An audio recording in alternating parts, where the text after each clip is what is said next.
Una canoa se desliza en silencio por las aguas del lago Texcoco, mientras el fuego consume el horizonte, pero su ocupante no huye. Es el último emperador azteca dirigiéndose hacia su destino final, y lo que está a punto de suceder cambiará para siempre la historia de dos mundos. El año 1521 marcó el momento más decisivo en la historia de Mesoamérica. Cuando Moctezuma cayó bajo las piedras de su propio pueblo, algo extraordinario sucedió en Tenochtitlan. El poder no se desplomó como esperaban los españoles. En su lugar, un joven de apenas 25 años tomó las riendas de un imperio que se desangraba, pero que aún no estaba dispuesto a morir. Cuauhtémoc, cuyo nombre significa águila que desciende, se convirtió en emperador en las circunstancias más desesperadas que cualquier líder podría enfrentar. La viruela había comenzado a diezmar a la población, los españoles habían demostrado ser enemigos implacables y lo más devastador de todo, decenas de pueblos indígenas que durante siglos habían vivido bajo el dominio azteca, ahora marchaban junto a Cortés. Pero aquí viene algo que pocas veces se menciona en los libros de historia. Según algunos relatos de la época, Cuauhtémoc no simplemente aceptó el poder por herencia o tradición. Estudios recientes sugieren que fue elegido específicamente porque había demostrado ser uno de los pocos líderes capaces de adaptarse a esta nueva forma de guerra que los españoles habían traído. Mientras otros nobles se aferraban a las tácticas tradicionales, él había comenzado a desarrollar estrategias completamente nuevas. La situación que heredó era apocalíptica. Tenochtitlan, la ciudad que había sido considerada una de las más grandes del mundo, con sus 200,000 habitantes, sus canales perfectamente organizados y sus templos que tocaban las nubes, ahora se había convertido en una fortaleza sitiada. Pero Cuauhtémoc tenía un plan que Cortés no esperaba. Mientras el conquistador español se retiraba temporalmente para reorganizar sus fuerzas, el joven emperador transformó por completo la estructura defensiva de la ciudad. Convirtió cada calle en una trinchera, cada canal en una barrera, cada edificio en un punto fortificado. Lo que los españoles habían visto como una ciudad, ahora se había convertido en una gigantesca máquina de guerra. Y entonces llegó la verdadera prueba. Cortés regresó, pero no como el aventurero que había llegado años antes con unos pocos centenares de hombres. Ahora comandaba un ejército que, según las crónicas, podría haber alcanzado los 100,000 guerreros. La mayoría no eran españoles, eran tlaxcaltecas, totonacas, texcocanos y docenas de otros pueblos que veían en la caída del imperio azteca la oportunidad de liberarse de siglos de tributos y dominación. Pero lo que realmente cambió el equilibrio de poder fue algo que demuestra el genio militar de Cortés: los bergantines. Había ordenado construir 13 naves de guerra diseñadas específicamente para dominar el lago Texcoco. Cada una estaba armada con cañones y podía transportar 25 soldados españoles. Por primera vez en la historia de Mesoamérica, el control del agua, que había sido la gran ventaja estratégica de Tenochtitlan, pasaba a manos de los invasores. El asedio comenzó el 30 de mayo de 1521, y lo que siguió fue algo que ni siquiera las guerras europeas de la época habían visto. Dos formas completamente diferentes de entender el mundo, la guerra y la vida misma, chocaron en un espacio que no superaba los 10 kilómetros cuadrados. Desde fuera, Cortés aplicó una estrategia de estrangulamiento total. Cortó todos los suministros de agua dulce, todos los alimentos, todas las comunicaciones. Sus bergantines patrullaban constantemente el lago, hundiendo cualquier canoa que intentara acercarse a la ciudad. Mientras tanto, sus aliados indígenas, que conocían perfectamente las tácticas aztecas, se encargaban de neutralizar cada intento de ruptura del cerco. Pero dentro de la ciudad sucedía algo que, según las teorías de algunos historiadores modernos, podría considerarse como una de las primeras guerras urbanas de la historia. Cuauhtémoc había desarrollado lo que hoy llamaríamos una estrategia de resistencia total. Cada familia se había convertido en una unidad militar, cada barrio en un sector defensivo independiente, cada templo en un punto de comando. Los combates se desarrollaban casa por casa, canal por canal. Los españoles avanzaban durante el día, conquistando calles enteras, pero por las noches, los defensores aztecas reaparecían como fantasmas, recuperando el terreno perdido. Era una guerra de desgaste que favorecía a quienes mejor conocían cada piedra, cada escalón, cada recoveco de la ciudad. Y aquí está uno de los aspectos más impresionantes de toda esta historia. Mientras la ciudad se desmoronaba literalmente bajo sus pies, mientras la viruela mataba a decenas de personas cada día, mientras el hambre se había vuelto tan extrema que, según algunos relatos, se llegó a comer corteza de árboles y cuero. La resistencia no solo continuó, sino que en algunos momentos llegó a parecer que podría triunfar. Cuauhtémoc había logrado algo que va más allá de la simple estrategia militar. Había transformado la desesperación en determinación, el miedo en furia, la derrota aparente en una resistencia que aterrorizaba incluso a los veteranos españoles que habían luchado en las guerras de Italia. Los relatos de ambos bandos coinciden en algo escalofriante. Después de 75 días de asedio, Tenochtitlan ya no era una ciudad. Era un cementerio en llamas donde los vivos luchaban entre montañas de cadáveres, donde el agua de los canales se había vuelto roja, donde el aire mismo parecía envenenado por la muerte y la destrucción. Pero el 13 de agosto de 1521, algo cambió para siempre. En una de esas canoas que intentaban una última comunicación entre las partes aisladas de la ciudad, viajaba el propio Cuauhtémoc. Las teorías sobre por qué decidió arriesgar su vida de esta manera varían enormemente. Algunos creen que intentaba coordinar una última resistencia desesperada. Otros sugieren que buscaba negociar términos para la rendición que salvaran al menos a los civiles supervivientes. Lo que sabemos con certeza es que esa canoa fue interceptada. El águila que había desafiado durante meses al imperio más poderoso del mundo, finalmente cayó en manos de sus enemigos. Su captura no fue solo el final de una resistencia militar. Fue el momento exacto en que un mundo milenario llegó a su fin y otro completamente diferente comenzó a nacer. Lo extraordinario de esta historia no está solo en la tragedia de un imperio que se desploma, sino en algo mucho más profundo. Cuauhtémoc y sus seguidores nos enseñaron que incluso en las circunstancias más desesperadas, incluso cuando todo parece perdido, la dignidad humana puede mantenerse intacta. Nos mostraron que el coraje verdadero no consiste en no tener miedo, sino en actuar correctamente a pesar del miedo. Esta lección trasciende cualquier época o cultura. En nuestras propias vidas, cuando enfrentamos nuestros propios asedios personales, cuando sentimos que las circunstancias nos superan completamente, podemos recordar que la verdadera derrota solo llega cuando dejamos de luchar por aquello en lo que creemos. Pero existe algo que los libros de historia tradicionales apenas mencionan. Algo que podría cambiar completamente nuestra perspectiva sobre estos acontecimientos. Durante los primeros días tras la captura de Cuauhtémoc, sucedió algo totalmente inesperado que desafía todo lo que creíamos saber sobre la conquista de México. Cortés no ejecutó inmediatamente al emperador azteca. En su lugar, tomó una decisión que intrigó tanto a sus propios soldados como a los cronistas de la época. Mantuvo a Cuauhtémoc con vida, no como prisionero común, sino tratándolo con las consideraciones propias de un gobernante. Durante varios días, ambos líderes mantuvieron conversaciones largas y privadas, que según algunos relatos, llegaron a extenderse hasta altas horas de la noche.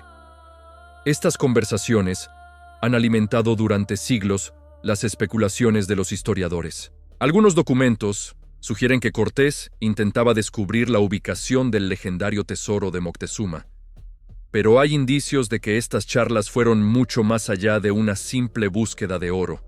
Según teorías recientes, el conquistador extremeño podría haber reconocido en el joven emperador una mente estratégica excepcional, alguien que había logrado resistir durante meses lo que parecía imposible. La realidad es que Cuauhtémoc había demostrado ser un adversario formidable. En apenas unos meses como emperador, había reorganizado completamente las defensas de una ciudad moribunda y había conseguido que sus habitantes lucharan con una determinación que sorprendía incluso a veteranos curtidos en 1000 batallas. Había convertido la desesperación en esperanza, el caos en orden, la derrota aparente en una resistencia épica. Lo verdaderamente fascinante es que durante esos días de cautiverio, el emperador azteca mantuvo su dignidad intacta. Los relatos coinciden en que jamás suplicó por su vida, nunca mostró signos de quebrantamiento, y lo más extraordinario de todo, siguió siendo reconocido por los supervivientes aztecas como su legítimo líder. Incluso derrotado, incluso prisionero, su autoridad moral permanecía inquebrantable. Pero entonces llegó el momento que marcaría para siempre la leyenda de Cuauhtémoc. Cortés, presionado por sus propios hombres y por la necesidad de encontrar los tesoros que justificaran ante la corona española los enormes costes de la conquista, tomó una decisión que lo perseguiría durante el resto de su vida. Ordenó que torturaran al emperador azteca para que revelara el paradero del oro. Lo que siguió fue un episodio que, según las crónicas, conmovió incluso a los soldados españoles más endurecidos. Durante horas, Cuauhtémoc soportó torturas que no voy a describir aquí por respeto a su memoria, pero que incluso, para los estándares brutales de la época, resultaron extremas. Y durante todo ese tiempo, el joven emperador no pronunció una sola palabra que pudiera ayudar a sus torturadores. Hay un detalle que pocas veces se menciona, pero que resulta extraordinariamente revelador del carácter de este hombre. Durante el suplicio, uno de los nobles aztecas que lo acompañaba en el cautiverio comenzó a gemir de dolor. Cuauhtémoc, a pesar de estar sufriendo los mismos tormentos, se las ingenió para dirigirse a su compañero con una frase que ha pasado a la historia. ¿Acaso estoy yo en un lecho de rosas? Con esas pocas palabras, no solo demostró su propio valor, sino que logró que su acompañante recuperara la compostura. Esta anécdota nos revela algo profundo sobre el liderazgo auténtico.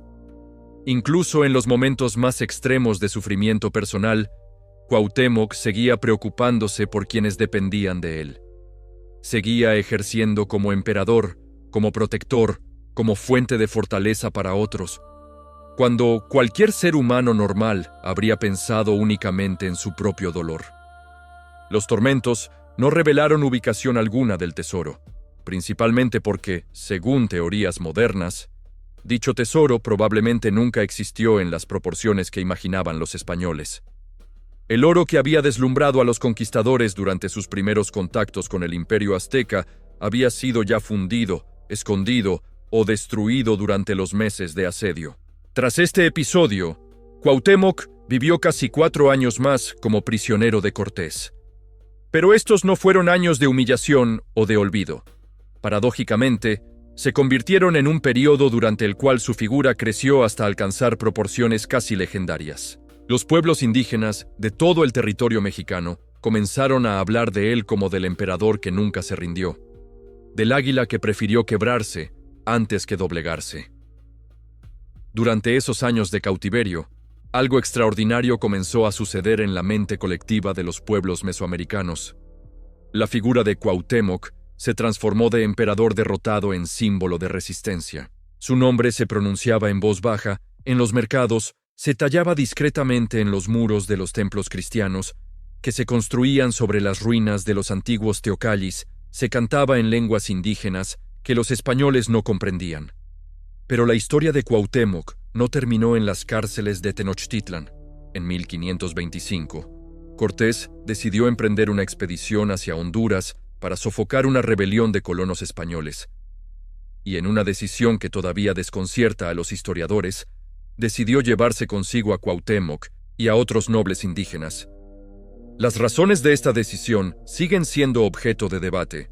Algunos creen que Cortés temía que, en su ausencia, los indígenas se organizaran en torno a la figura del emperador cautivo. Otros sugieren que el conquistador había desarrollado una especie de respeto o incluso fascinación por su antiguo enemigo y prefería tenerlo cerca. Lo cierto es que este viaje se convertiría en el capítulo final de una vida extraordinaria. El trayecto hacia Honduras fue épico en sí mismo. La expedición tuvo que atravesar selvas impenetrables, pantanos infestados de caimanes, ríos caudalosos y territorios habitados por pueblos que nunca habían visto españoles. Durante meses, La comitiva luchó contra la naturaleza, las enfermedades y la constante amenaza de los ataques indígenas. Y durante todo este tiempo, Cuauhtémoc mantuvo una actitud que fascinaba a quienes lo observaban. No se comportaba como un prisionero, sino como lo que realmente era, un emperador. Mantenía su dignidad, aconsejaba sobre las mejores rutas, intercedía cuando surgían conflictos entre los porteadores indígenas, y demostraba un conocimiento del territorio que resultaba invaluable para la expedición. Pero entonces, en febrero de 1525, en un lugar llamado Itzamcanac, en la actual Guatemala, la historia tomó su giro final. Cortés recibió informes, probablemente falsos, de que Cuauhtémoc y otros nobles indígenas estaban planeando una sublevación. La acusación era que pretendían asesinar a todos los españoles durante la noche y regresar a México para encabezar una gran rebelión. Lo que sucedió a continuación sigue siendo uno de los episodios más controvertidos de toda la conquista. Sin un juicio apropiado, sin pruebas concluyentes, Cortés ordenó la ejecución inmediata de Cuauhtémoc y sus acompañantes. El último emperador azteca fue ahorcado de una ceiba, el árbol sagrado de los mayas, en una ceremonia que, según los relatos, se desarrolló con una solemnidad que contrastaba dramáticamente con la brutalidad del acto. Pero incluso en este momento final, Cuauhtémoc logró demostrar una grandeza que impresionó hasta a sus ejecutores. Según las crónicas, afrontó la muerte con una serenidad absoluta, sin mostrar miedo ni resentimiento. Dirigiéndose a Cortés, pronunció unas palabras que han resonado a través de los siglos. Había previsto que su confianza en el conquistador lo llevaría a la muerte, pero prefería morir con honor que vivir como un traidor a su pueblo. La muerte de Cuauhtémoc no fue solo el final de una vida extraordinaria. Fue el momento en que nació un mito que perduraría durante siglos. Su figura se convirtió en el símbolo perfecto de la resistencia indígena, del valor ante la adversidad, de la dignidad que se mantiene intacta, incluso en las circunstancias más extremas. Lo extraordinario de la historia de Cuauhtémoc es que nos enseña algo fundamental sobre la naturaleza humana. Nos muestra que las circunstancias externas, por terribles que sean, no tienen por qué definir quiénes somos en nuestro interior. Podemos estar prisioneros, podemos estar derrotados, podemos enfrentar la muerte misma, pero mientras mantengamos nuestros valores y nuestra dignidad, seguimos siendo libres en lo más profundo de nuestro ser. Su legado nos recuerda que el verdadero liderazgo no se mide por las victorias obtenidas, sino por la forma en que afrontamos las derrotas. Nos enseña que el coraje no consiste en no sentir miedo, sino en actuar correctamente a pesar del miedo. Y nos demuestra que, a veces, la forma más poderosa de vencer es precisamente negándose a ser vencido, manteniendo intacta nuestra esencia humana cuando todo a nuestro alrededor se desmorona. La vida de Cuauhtémoc nos inspira a todos nosotros, 500 años después, a enfrentar nuestros propios desafíos con la misma dignidad y determinación. Nos recuerda que, independientemente de las adversidades que enfrentemos, siempre tenemos el poder de elegir quiénes queremos ser y cómo queremos ser recordados. Pero lo que sucedió después de la muerte de Cuauhtémoc fue algo completamente inesperado que cambiaría la historia para siempre. Los soldados españoles que presenciaron la ejecución comenzaron a experimentar algo que ninguno había sentido antes durante toda la conquista: remordimiento. Según los relatos de varios cronistas de la época, en los días siguientes a la ejecución, varios veteranos de la conquista se acercaron en privado a sus compañeros para expresar su malestar. Habían visto morir a miles de guerreros aztecas, habían participado en batallas brutales, habían presenciado la destrucción de ciudades enteras, pero algo en la forma en que Cuauhtémoc afrontó su muerte final los había conmovido profundamente. Hernán Cortés mismo comenzó a mostrar signos de lo que hoy podríamos llamar arrepentimiento. En sus cartas posteriores al rey Carlos V, el conquistador nunca mencionó directamente la ejecución de Cuauhtémoc, un silencio que resulta extraño, considerando que había documentado meticulosamente cada uno de sus actos durante la conquista. Este silencio habla más que cualquier confesión explícita, Lo más extraordinario es que la noticia de la muerte de Cuauhtémoc viajó por todo el territorio mexicano, con una velocidad que sorprendió incluso a los españoles. En una época sin medios de comunicación modernos, la información se extendió de pueblo en pueblo, de mercado en mercado, de templo en templo, como si el viento mismo llevara la noticia. Y con esa noticia llegó algo que los españoles no habían anticipado: una transformación completa en la actitud de los pueblos indígenas hacia la resistencia. Cuauhtémoc muerto se había convertido en algo mucho más poderoso que Cuauhtémoc vivo. Ya no era simplemente un emperador derrotado, ahora era un mártir, un símbolo eterno de dignidad inquebrantable. Los pueblos que habían colaborado con los españoles durante la conquista comenzaron a cuestionar silenciosamente sus decisiones. Los tlaxcaltecas, que habían sido los aliados más fieles de Cortés, empezaron a desarrollar una literatura oral en la que Cuauhtémoc aparecía como el verdadero héroe de la historia, mientras que ellos mismos se presentaban como víctimas de circunstancias imposibles. Pero aquí viene uno de los aspectos más fascinantes de toda esta historia. Los arqueólogos modernos han descubierto evidencias de que, inmediatamente después de la muerte de Cuauhtémoc, comenzaron a aparecer por todo México representaciones artísticas del emperador azteca. Eran discretas, casi imperceptibles para los ojos españoles, pero estaban ahí, grabadas en la base de cruces cristianas, talladas en los marcos de las nuevas iglesias, dibujadas en códices que supuestamente solo contenían información religiosa católica. Los artesanos indígenas habían desarrollado un lenguaje visual secreto.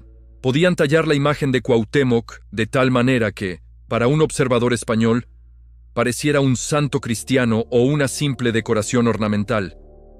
Pero para quienes conocían los códigos, era claramente el rostro del último emperador azteca, preservado para la eternidad en piedra y pergamino. Esta resistencia cultural silenciosa se extendió durante décadas.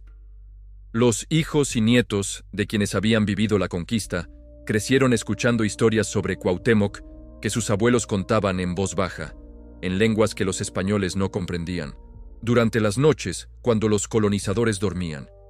Mientras tanto, en España, algo igualmente extraordinario estaba sucediendo. Los relatos sobre la dignidad y el valor de Cuauhtémoc comenzaron a circular entre intelectuales y teólogos. Algunos empezaron a cuestionar si la forma en que se había llevado a cabo la conquista era compatible con los valores cristianos que supuestamente la justificaban. Bartolomé de las Casas, el famoso defensor de los indígenas americanos, utilizó la historia de Cuauhtémoc como ejemplo perfecto de la nobleza natural de los pueblos originarios. En sus escritos, presentaba al emperador azteca como un ejemplo de virtudes cristianas auténticas: valor, lealtad, sacrificio por el pueblo, dignidad ante el sufrimiento. Esta perspectiva comenzó a influir en las políticas coloniales españolas. Las leyes nuevas de 1542, que intentaban proteger a los indígenas americanos de los abusos más extremos, fueron en parte inspiradas por casos como el de Cuauhtémoc. Su muerte había sembrado las semillas de una reflexión moral que eventualmente llevaría a cambios legales significativos. Pero el impacto más profundo de la historia de Cuauhtémoc no se sintió en España, sino en el propio territorio mexicano. Durante los siglos siguientes, su figura se convirtió en un elemento central de lo que eventualmente se transformaría en la identidad mexicana. Los criollos, hijos de españoles nacidos en América, comenzaron a adoptar a Cuauhtémoc como símbolo de su propia diferencia con respecto a la península ibérica. Para ellos, el emperador azteca representaba las raíces auténticas de su tierra natal, algo que los distinguía de sus ancestros europeos. Durante las guerras de independencia mexicana, 3 siglos después de su muerte, Cuauhtémoc se había convertido en uno de los símbolos más poderosos del movimiento libertario. Miguel Hidalgo, José María Morelos y otros líderes independentistas se referían constantemente a su ejemplo como inspiración para la lucha contra el dominio español. Lo extraordinario es que Cuauhtémoc había logrado algo que ningún emperador azteca antes que él había conseguido: unificar simbólicamente a todos los pueblos de México bajo una identidad común. En vida, Había gobernado solo sobre los territorios directamente controlados por Tenochtitlan.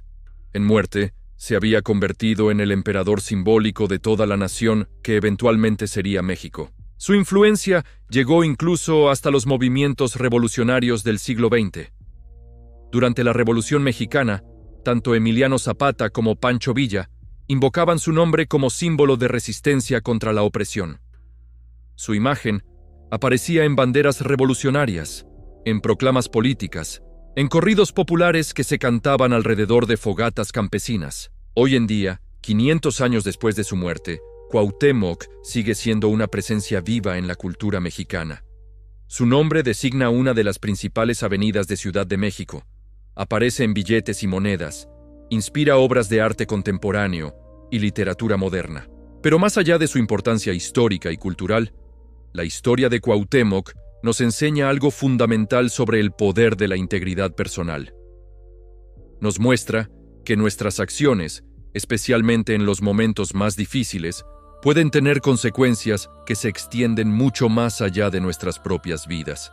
Cuando mantenemos nuestros valores, incluso bajo presión extrema, cuando elegimos hacer lo correcto, aunque sepamos que puede costarnos caro, estamos plantando semillas que pueden florecer durante siglos. La dignidad con la que enfrentamos nuestros propios desafíos puede convertirse en inspiración para generaciones futuras que ni siquiera conocemos. La vida de Cuauhtémoc nos recuerda que el verdadero poder no reside en dominar a otros, sino en dominarnos a nosotros mismos. No está en ganar todas las batallas, sino en no perder nuestra humanidad durante la lucha. No consiste en evitar el sufrimiento, sino en encontrar significado y propósito incluso en medio del dolor. Cada vez que elegimos actuar con integridad en lugar de buscar el camino fácil, cada vez que defendemos nuestros principios aunque nos cueste, cada vez que tratamos a otros con dignidad incluso cuando ellos no lo hacen con nosotros, estamos siguiendo el ejemplo de aquel joven emperador que prefirió morir como águila antes que vivir como una sombra de sí mismo. Y quizás esa sea la lección más poderosa de toda esta historia, que la verdadera inmortalidad no se alcanza evitando la muerte, sino viviendo de tal manera que nuestro ejemplo inspire a otros mucho después de que hayamos partido. Cuauhtémoc murió hace 5 siglos, pero su espíritu sigue volando libre sobre las montañas y valles de México, recordándonos que mientras mantengamos viva la dignidad humana, ninguna conquista será jamás definitiva.